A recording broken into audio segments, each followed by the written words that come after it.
திருச்செந்தூர் வந்த, பழமுதிர்ச்சோலை வந்த, எல்லா அறுபடை வீட்டுக்கும் வந்தனேப்பா. ஏப்பா என்ன கண் திறந்து பார்க்கல? இவன் வேற பேசாம சாமி கும்பிடுறா. சண்முகா, உனக்கு என்ன குறை வச்ச?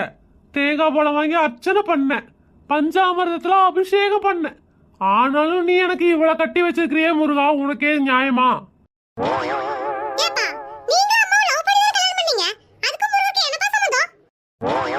பேசாம சாமியை கும்பிடுறா. முருகா, என்ற உள்ள அறியாத உள்ள பிரார்த்தனைக்கு இடையில பேசிட்டு இருக்குது, மன்னிச்சுக்கோ முருகா. புஷ்பாக்கு மட்டும் நல்ல கொண்டாடி கொடுத்தியே முருகா, எனக்கு ஏன் முருகா கொடுக்கல? புஷ்பா தெரியாதா?